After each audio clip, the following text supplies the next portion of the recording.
सभी मित्रों को नमस्कार। हिंदी से प्रगति चैनल में आप सभी का स्वागत है। मित्रों, आज हम हिंदी साहित्य के कुछ चुनिंदा प्रश्नोत्तरों के बारे में चर्चा करने वाले हैं। पूर्व में भी हमने कुछ महत्वपूर्ण प्रश्नों के बारे में आपको बताया था, जैसे कि आप सभी को विदित है। आज हम कुछ ऐसे प्रश्नों के बारे में चर्चा करने वाले हैं जो विभिन्न प्रतियोगी परीक्षाओं में पूछे गए हैं और विभिन्न प्रतियोगी परीक्षाओं में पूछे जाएंगे। यकीन कीजिएगा, आप सभी के लिए ये जो वीडियो है अर्थात जो प्रश्नोत्तर होंगे बहुत ही महत्वपूर्ण होंगे। आप ध्यान से, तल्लीनता से प्रश्नों को समझेंगे, पढ़ेंगे, सुनेंगे तो निश्चित रूप से आप सभी को लाभ होगा। और बिना देरी किए हुए हम प्रश्न की ओर चलते हैं। पहला है, या कह सकते हैं कि 21वां प्रश्न है। 20 हम पहले चर्चा कर चुके हैं। आंचलिक रचनाएं किससे संबंधित होती हैं? शब्द से ही पता लग रहा है, आंचलिक, है ना। पहला विकल्प है देश विदेश से, लोक विशेष से, क्षेत्र विशेष से, जाति विशेष से। तो मित्रों, इसका सही उत्तर होगा क्षेत्र विशेष से। आंचलिक जो रचनाएं हैं वो संबंधित है। दूसरा प्रश्न है, निर्गुण भक्ति काव्य का प्रमुख कवि है। तो निर्गुण भक्ति जो काव्य है मित्रों, ध्यान दीजिएगा, इसमें हमने उन प्रश्नोत्तरों को शामिल करने का प्रयास किया है। जैसे हम हिंदी साहित्य में काल विभाजन की तरफ चलते हैं तो सबसे पहले आदिकाल, उसके बाद भक्तिकाल। भक्तिकाल में दो धाराएं चलती हैं, सगुण भक्ति और निर्गुण भक्ति। सगुण में भी दो हैं, रामाश्रय और कृष्णाश्रय। निर्गुण में भी दो हैं, प्रेमाश्रय और ज्ञानाश्रय। तो हम उसके बाद आगे चलते हैं रीतिकाल में, रीतिबद्ध, रीति सिद्ध और रीति मुक्त। आधुनिक काल में चलते हैं भारतेंदु, द्विवेदी, छायावादी, छायावादोत्तर से आगे तक षाटोत्तरी कविताओं तक जितने भी कुछ महत्वपूर्ण प्रश्न होंगे उनको हमने शामिल करने का प्रयास किया है। ठीक है, तो आप ध्यान देंगे। दूसरा है अर्थात 22वां है, निर्गुण भक्ति काव्य का प्रमुख कवि हैं। तो इसका उत्तर जो होगा वो होगा कबीरदास। आप सभी को पता है कि कबीरदास निर्गुण भक्ति में ज्ञानाश्रयी जो शाखा थे उसके प्रतिनिधि कवि थे, है ना, ये ध्यान रखिएगा। ठीक है, उसके बाद 23वां प्रश्न है, श्रद्धा किस कृति की नायिका है? देखिए, ये प्रश्न कई बार पूछा गया है तो बहुत ही महत्वपूर्ण प्रश्न है, ध्यान से आपको पढ़ना है। जो श्रद्धा नायिका है ये किस कृति से संबंधित है? पहला कामायनी, कुरुक्षेत्र, रामायण और साकेत। तो मित्रों, इसका सही उत्तर है कामायनी। कामायनी की नायिका है जो है श्रद्धा, और मनु उसके नायक हैं इड़ा, है ना। कई बार प्रतीकों के बारे में भी पूछा जाता है, आपको विस्तार से पढ़ना चाहिए। तो इसका जो सही उत्तर है वो कामायनी है।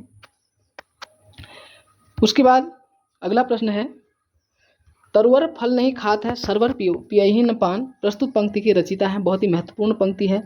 इसके जो रचिता होंगे कौन होंगे आप बताइए? रहीम, कबीरदास, रसखान, बिहारी। ठीक है, तो इसका जो सही उत्तर होगा मित्रों वो होगा रहीम। रहीमदास जी की ये पंक्ति है। उसके बाद अगला है, तरन तनुजा तट तमाल तरवर बहुछाई। प्रस्तुत पंक्ति के रचिता हैं। देखिए मित्रों, इस पंक्ति में एक अलंकार भी है, वह अलंकार है अनुप्रास अलंकार। जैसे कि आपने पूर्व में अनुप्रास अलंकारों का विशद वर्णन पढ़ा है, जिसमें अनुप्रास के 5 भेद, श्रुत्यानुप्रास, वित्त्यानुप्रास, अंत्यानुप्रास, लाटानुप्रास, छेकानुप्रास, इस प्रकार से पढ़ा है। तो ध्यान रखिएगा। तो इसमें अनुप्रास अलंकार है और इसका सही जो उत्तर है ये कथन है अर्थात इसके जो रचिता हैं वह हैं भारतेंदु हरिश्चंद्र। ठीक है, चलिए अगले प्रश्न की ओर चलते हैं। अगला प्रश्न है, बुंदेले हर बोलों के मुँह हमने सुनी कहानी थी, खूब लड़ी मर्दानी वह तो झांसी वाली रानी थी। प्रस्तुत पंक्ति के रचयिता हैं। बहुत ही महत्वपूर्ण पंक्ति है, बड़ी क्रांतिकारी पंक्ति है। इस क्रांतिकारी पंक्ति के रचयिता कौन होंगे? सत्यनारायण पांडे, मैत्रेय गुप्त, सुभद्रा कुमारी चौहान और महादेवी वर्मा। मित्रों, इस क्रांतिकारी कविता की क्रांतिकारी कवयित्री है सुभद्रा कुमारी चौहान। उसके बाद अगली जो पंक्ति है यह भी बहुत ही महत्वपूर्ण पंक्ति है, समर्पण को दर्शाती है पंक्ति। मुझे तोड़ देना वन माली, उस पथ पे या उस पथ में देना तुम फेंक, मातृभूमि पर शीश चढ़ाने जिस पथ जावे वीर अनेक। तो प्रस्तुत पंक्ति के रचिता हैं सत्यनारायण पांडे, सोहनलाल द्विवेदी, बालकृष्ण शर्मा नवीन और माखनलाल चतुर्वेदी।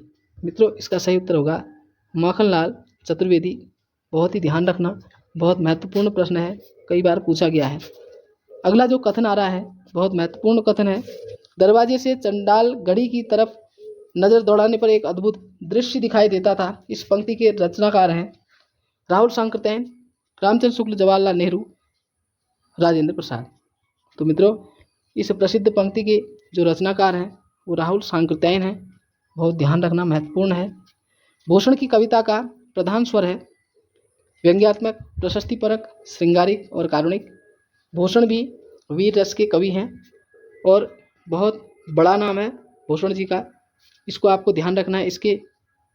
इनकी जो कविताएं थी, इनकी कविताओं का जो पढ़ा वो प्रशस्तिपरक, ठीक है।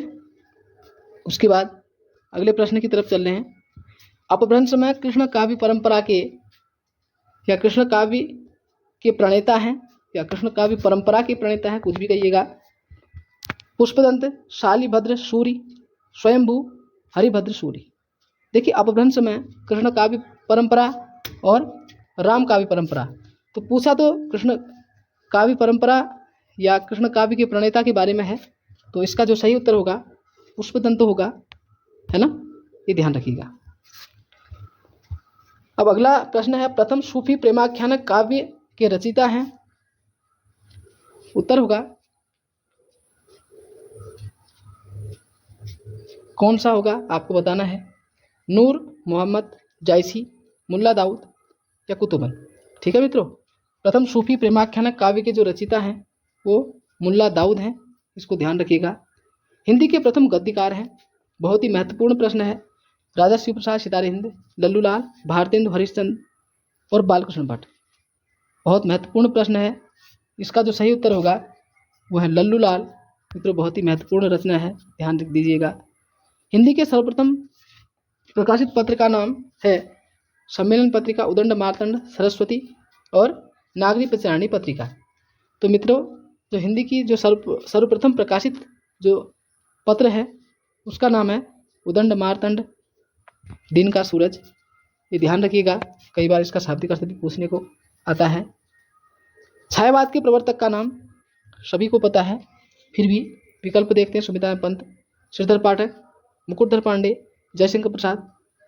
तो छायावाद के जो प्रवर्तक हैं मित्रों, वैसे तो छायावाद के प्रवर्तक के बारे में बहुत मत हैं, लेकिन सर्वविदित जो मत है वो जयशंकर प्रसाद हैं। कई जगह मुकुटधर पांडे भी आपको देखने को मिलेगा। ठीक है, अगला प्रश्न है 35वां प्रश्न है प्रगतिवाद उपयोगितावाद का दूसरा नाम है।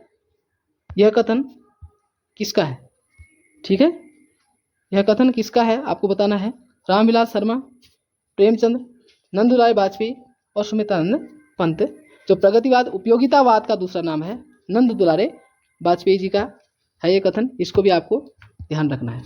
चलिए आगे, प्रेमचंद के अधूरे उपन्यास का नाम, प्रेमचंद जी का जो अधूरा उपन्यास है जिसको वो नहीं कर पाए पूरा, तो कौन सा उपन्यास है? गबन, रंगभूमि, मंगलसूत्र और सेवा सदन। मित्रों इस उपन्यास का नाम है मंगलसूत्र। ये बहुत ही महत्वपूर्ण प्रश्न है, इसको भी ध्यान रखना है। रामधारी सिंह दिनकर को भारतीय ज्ञानपीठ पुरस्कार प्राप्त हुआ था। देखिए दिनकर जी को जो भारतीय ज्ञानपीठ पुरस्कार हिंदी साहित्य का सर्वश्रेष्ठ पुरस्कार है, तो वो कब दिया गया या किस रचना में दिया गया, इसको ध्यान रखना है। रश्मि रथी पर, परशुराम की प्रतीक्षा पर, कुरुक्षेत्र पर या उर्वशी पर। तो मित्रों दिनकर जी की जो प्रसिद्ध रचना उर्वशी है उस पर उन्हें ज्ञानपीठ पुरस्कार दिया गया। हिंदी साहित्य के इतिहास के सर्वप्रथम लेखक का नाम, हिंदी साहित्य का जो इतिहास था उसके जो सर्वप्रथम लेखक थे वो कौन थे? ग्रियर्सन, शिव सिंह सेंगर, आचार्य रामचंद्र शुक्ल, गारसा दत्तासी। बहुत ही महत्वपूर्ण प्रश्न है, हिंदी साहित्य का जो इतिहास लिखा वो गारसा दत्तासी ने लिखा है ना, इसको भी ध्यान रखना है। पद्मावत किसकी रचना है, महत्वपूर्ण है, जो अवधी भाषा में लिखा गया है ना। तो नाभादास, केशवदास, तुलसीदास और जायसी।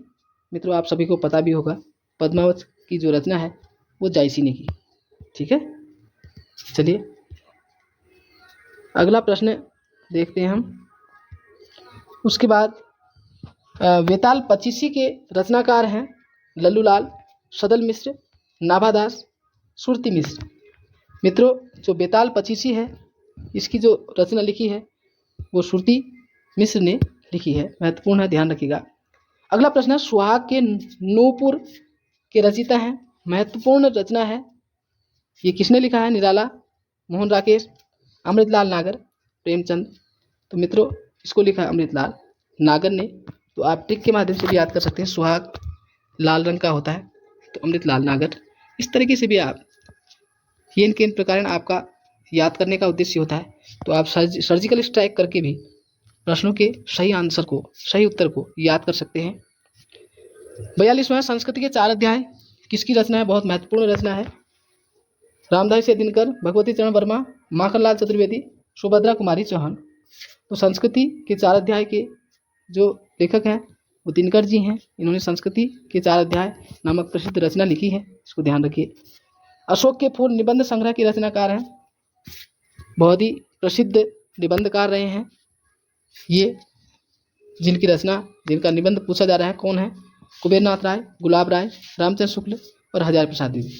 मित्रों इसके जो निबंध संग्रह के जो रचनाकार हैं वो हजारी प्रसाद द्विवेदी है।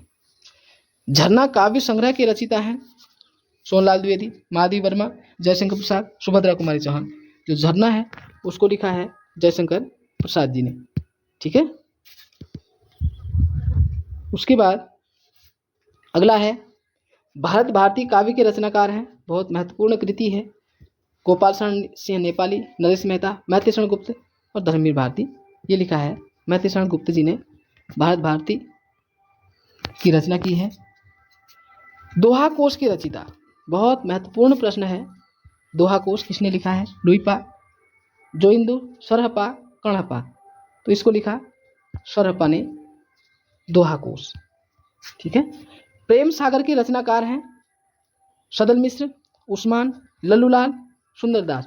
मित्रों प्रेम सागर लिखा है लल्लूलाल ने। ठीक है, महत्वपूर्ण है, कई परीक्षाओं में पूछा गया है, ध्यान रखना है। पंच परमेश्वर कहानी के लेखक हैं, बहुत प्रसिद्ध कहानी रही पंच परमेश्वर, जुम्मन शेख, अलगू चौधरी, उनका वर्णन इसमें मिलता है। तो रामधारी सिंह दिनकर, प्रेमचंद, मैथिली शरण गुप्त और सुमित्रानंद पंत इसके जो रचयिता हैं, अर्थात ये जो कहानी लिखी है ये प्रेमचंद जी की है। तोड़ती पत्थर कविता के कवि हैं, बहुत महत्वपूर्ण कविता रही है वह तोड़ती पत्थर देखा मैंने उसे इलाहाबाद के पथ पर। इस प्रकार से कई पंक्तियां उसमें हैं, महत्वपूर्ण पंक्ति है और कहीं न कहीं मार्क्सवाद को भी दर्शाती है, तो ध्यान रखिएगा। सुभद्रा कुमारी चौहान, महादेवी वर्मा, सूर्यकांत त्रिपाठी निराला, माखनलाल चतुर्वेदी। तोड़ती पत्थर जो है माफ कीजिएगा, जो तोड़ती पत्थर है वो निराला जी ने लिखी है। निराला जी छायावाद के सुप्रसिद्ध 4 स्तंभों में थे, तो ये ध्यान रखना है कि निराला जी ने वह तोड़ती पत्थर नामक रचना अर्थात कविता को लिखा है। अगली जो रचना है पूछी जा रही है, हार की जीत कहानी के कहानीकार हैं सुदर्शन, यादवेंद्र शर्मा चंद्र, कमलेश्वर, रांगे राघव। तो ये जो रचना है ये सुदर्शन जी की है, हार की जीत नामक कहानी के जो कहानीकार हैं वो सुदर्शन हैं। तो मित्रों आप सभी को वीडियो कैसी लगी, चैनल को सब्सक्राइब, लाइक और शेयर करना ना भूलिएगा।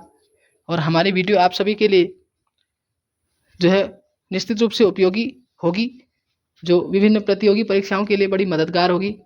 तो वीडियो में बने रहने के लिए बहुत बहुत धन्यवाद।